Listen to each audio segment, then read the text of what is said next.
Hello भैया, तो आज हम लोग कल हैं क्लास एट्थ का क्वेश्चन नंबर 3.3 का क्वेश्चन नंबर 2 कर रहे हैं हम लोग आज।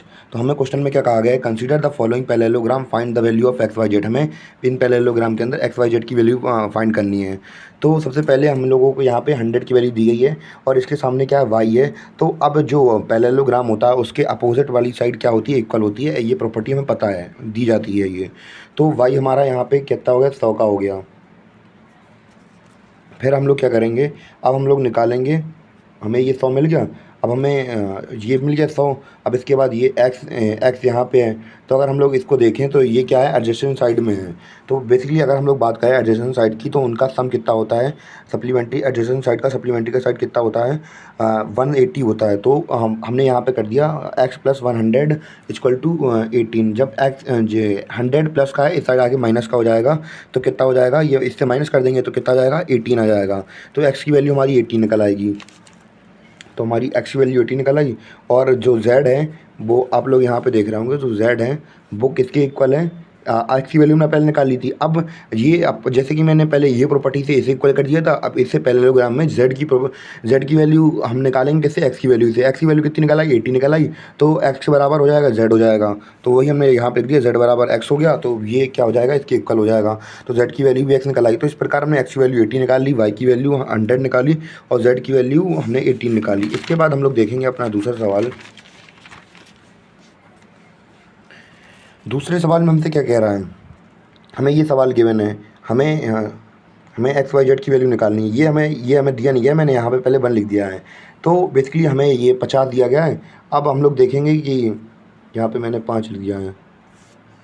अब हम लोग देखेंगे कि यहाँ पे ये वाला सीन देखेंगे कि ये वाली लाइन देख रहे हैं आप, तो इनका सम कितना होगा, 180 होगा। अभी मैंने बताया था एडजस्टेंट एंगल होते हैं इनका, ये सप्लीमेंट्री होते हैं, इनका सम 180 होता है। तो अब हम लोग इनका सम कर देंगे तो 180 बराबर हो जाएगा। तो अब जैसे ये है 15 है प्लस का, इस साइड आके माइनस का हो जाएगा। तो एक्स बराबर कितना निकल आएगा हमारा, 130 निकल आया।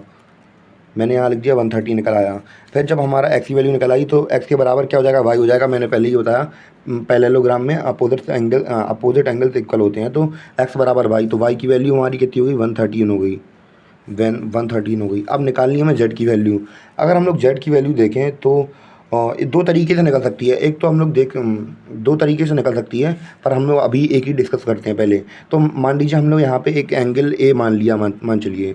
अब एंगल ए बराबर होगा किसके, 50 के बराबर होगा, क्योंकि हमने कहा है opposite angle of parallelogram are equal, के पैरेललोग्राम के अपोजिट एंगल इक्वल होते हैं। तो इस प्रकार हमारा जो एंगल 1 था वो 50 हो गया। और यहाँ पे अब हम लोग देख रहे होंगे कि ये लीनियर पेयर बन रहा है। आप लोग यहाँ पे देख रहे होंगे कि ये लीनियर पेयर बन रहा है फिर से। तो जैसे ये लीनियर पेयर बनेगा तो हम इसको जेड प्लस 15 इक्वल टू 180 मान लेंगे। और 15 प्लस का इस साइड आके माइनस का हो जाएगा, तो जेड की वैल्यू निकल आएगी 113। तो इस प्रकार हमने अपना सारी वैल्यूज निकाली, एक्स की वैल्यू 130, वाई की वैल्यू 130 और जेड की वैल्यू 130 निकाल ली है अपने। इसके बाद हम लोग देखेंगे, हमारा ये रहा अगला सवाल।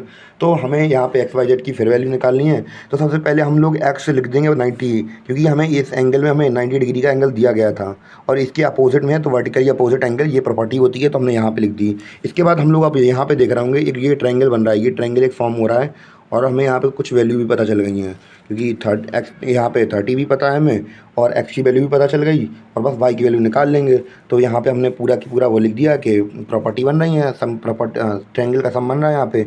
तो बस हमने एक्स की वैल्यू 90 पता थी, इसको 13 हमें पता ही थी, प्लस वाई की वैल्यू तो हमें निकालनी है। तो बस हमने वो 9 + 3 12 हो गया, प्लस 12 हो गया, प्लस 12 वाई इक्वल टू 180। जब हम लोग यहाँ पे 120 प्लस का इस साइड आ जाएगा तो माइनस का हो जाएगा। तो 180 में से 120 गए तो कितना बचा, 60 बचा। वाई की वैल्यू निकल आई हमारी 60। वाई इक्वल होगा जेड के, क्यों, अल्टरनेट इंटीरियर एंगल होगा। यहाँ पे देखिए आप, ये अल्टरनेट इंटीरियर एंगल होते हैं ऐसे। अगर एक एंगल बनना हो तो ये क्या है, एक अल्टरनेट इंटीरियर एंगल बन रहा है, तो ये एंगल इक्वल होते हैं। ये भी एक लाइन एंड एंगल की एक प्रॉपर्टी होती है। तो ये अल्टरनेट इंटीरियर एंगल बन गए। तो अब हमारा वाई की वैल्यू निकली थी 60, तो जेड की वैल्यू भी हो गई कितनी, 60 हो गई। तो अब हम लोगों ने पहले 9 की एक्स की वैल्यू निकाली थी, फिर वाई की वैल्यू निकाली, अब जेड की वैल्यू निकाल ली। इस प्रकार हमने अपना ये वाला क्वेश्चन पूरा कर दिया। हम लोग देखते हैं अपना अगला क्वेश्चन हमसे कहना क्या चाहता है। अगला क्वेश्चन हमसे कह रहा है कि हमें ये दिया गया है, तो सबसे पहले हम लोग उतार लेंगे वाई इक्वल टू 80 डिग्री। क्यों? अपोजिट है भैया, ये सामने है, इसको पैरेललोग्राम में अपोजिट होता है। और फिर अब उसके बाद हमने वाई की वैल्यू निकाल ली। अब इसके बाद फिर हम लोग लिख देंगे, हमने यहाँ पे z की वैल्यू निकालनी है।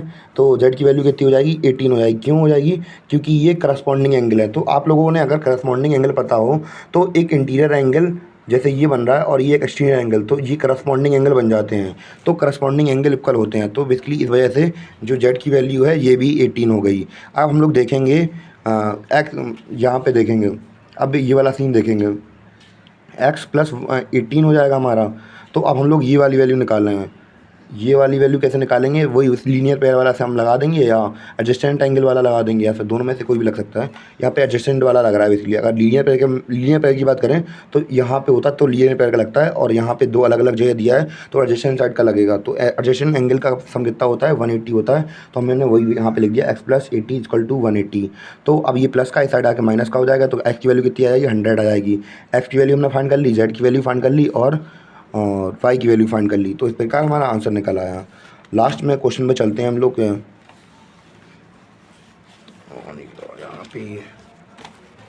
यहाँ पे आप लोग देख रहे होंगे,